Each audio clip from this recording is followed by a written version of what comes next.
Oke, mari kita langsung masuk ke pembahasan ini. Kita bakal bongkar bareng-bareng gimana para penulis kitab 1 dan 2 Raja-Raja itu sebenarnya nggak cuma sekedar nyatet fakta sejarah secara objektif, percaya atau nggak, mereka ini ibaratnya spin doktor atau pakar manipulasi opini di zaman kuno. Mereka nulis sebuah propaganda sastra yang sangat bias, tapi ya harus diakuin, luar biasa brilian. Mungkin kita sering mikir, bisa nggak sih kita baca sejarah kuno tanpa kena bias penulisnya? Kita kan pasti pengen tahu apa yang benar-benar terjadi. Tapi begini, kebenaran dari teks kuno ini justru ada pada cara ceritanya disampaikan. Sang narator ternyata punya strategi struktural yang sengaja banget dipakai buat mengarahkan sudut pandang kita, dan seringnya kita bahkan nggak nyadar. Nah, coba perhatiin, betapa hitam putihnya sang sejarawan ini menilai setiap raja. Frasa melakukan apa yang jahat di mata Tuhan itu diulang terus-menerus. Mereka ini benar-benar nggak peduli sama sekali soal seberapa sukses raja itu secara ekonomi atau militer. Semuanya dibuang gitu aja. Dan mereka cuma fokus pada satu hal, ketaatan beragama. Jadi sehebat apapun seorang raja di medan perang, kalau urusan ritualnya gagal, ya habis sudah reputasinya. Biar paham apa sebenarnya motif mereka, kita harus ngelihat teks ini sebagai bagian dari apa yang disebut sejarah deuteronomistik. Biar gampang, anggap aja ini semacam buku panduan bertahan hidup teologis. Teks ini berusaha keras ngejelasin kenapa bangsa Israel pada akhirnya hancur dan harus dibuang ke pengasingan. Jawabannya, menurut mereka, sangat simpel, karena mereka gagal menjaga perjanjian dengan Tuhan. Titik. Dan ini ngeliatin banget arsitektur tersembunyi dari teksnya, sebuah kiasmus. Kiasmus ini pada dasarnya adalah struktur cermin yang simetris sempurna. Alih-alih ngasih kita runtutan waktu yang lurus dan ngebosanin, penulis malah nyusun sejarah yang ujung-ujungnya mengerucut persis ke titik tengah, yaitu momen kebangkitan dan kejatuhan sekte Baal di zaman dinasti Omri. Semua cerita dibikin mengarah ke sana. Struktur cermin ini ngebangun sebuah narasi yang utuh banget. Di bagian luar, kita punya kisah pembangunan bait suci oleh Salomo yang kemudian sebagai pantulannya berujung pada kehancuran bait suci itu sendiri. Terus di bagian dalamnya, kebangkitan Yerobeam dengan berhalanya terpantul secara tragis menjadi kehancuran total bangsa Israel. Jadi semuanya benar-benar saling berkaitan. Seni memanipulasi para raja, seni pembunuhan karakter. Nah, kalau kita bergerak lebih jauh dari sekedar struktur besarnya, sang narator ini jago banget mainin manipulasi psikologis yang halus buat ngancurin karakter raja-rajanya. Bahkan, waktu mereka kelihatannya lagi muji, pasti ada aja motif tersembunyi. Disinilah letak kejeniusan mereka.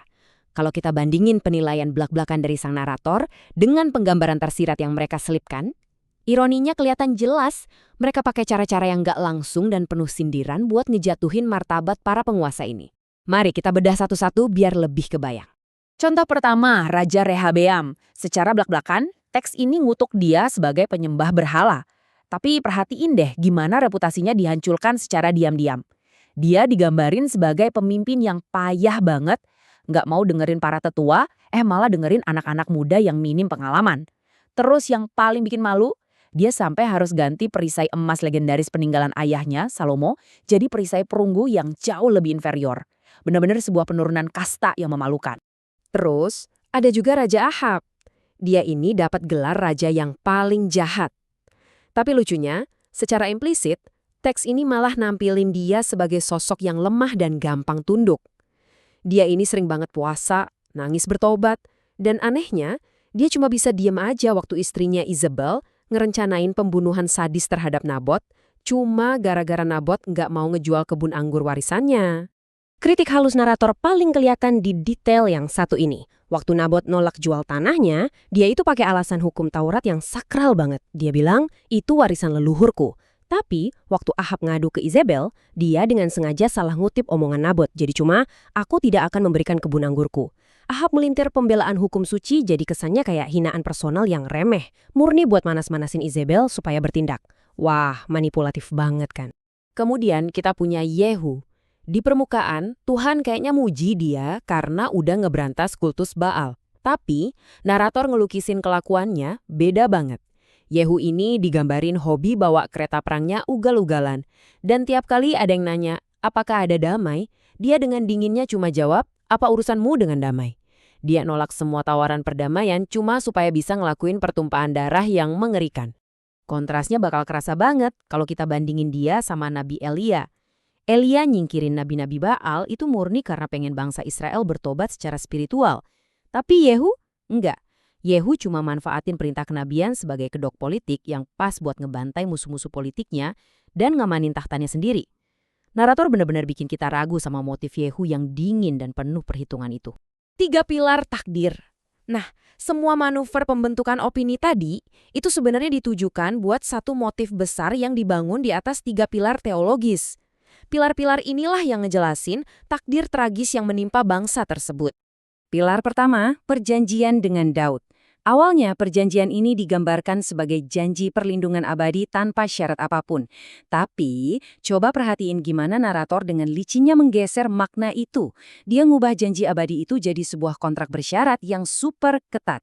Intinya, kalau sang raja nggak taat, udah pasti pengasingan jadi hukumannya. Pilar kedua berfokus pada wujud fisik dari perjanjian tersebut, yaitu bait suci. Kita diajak ngikutin nasib bait suci dari masa ke masa, mulai dari dibangun dengan sangat megah oleh Salomo, lalu dinodai dengan mesbah-mesbah asing oleh Manasya, sempat direnovasi oleh Yosia, sampai pada akhirnya dihancurkan lebur oleh bangsa Babel, sebuah akhir yang benar-benar memilukan. Saking terobsesinya sang narator dengan otoritas eksklusif bait suci di Yerusalem, mereka sampai nggak kenal yang namanya kompromi. Bahkan, raja-raja yang sebenarnya dicap baik, kayak Yoas, tetap kena kritik pedes. Alasannya apa? Cuma karena mereka gagal ngancurin bukit-bukit pengorbanan alias tempat-tempat ibadah lokal yang ada di luar Yerusalem. Buat narator, kalau nggak ibadah di Yerusalem, berarti salah total. Pilar yang ketiga adalah nubuat dan penggenapan. Lewat strategi ini, setiap bencana besar dalam sejarah selalu ditampilin sebagai akibat langsung dari prediksi nabi yang jadi kenyataan.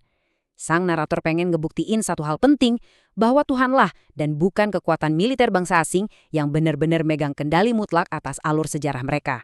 Strategi ini otomatis ngangkat posisi para nabi jadi jauh lebih tinggi dari para raja.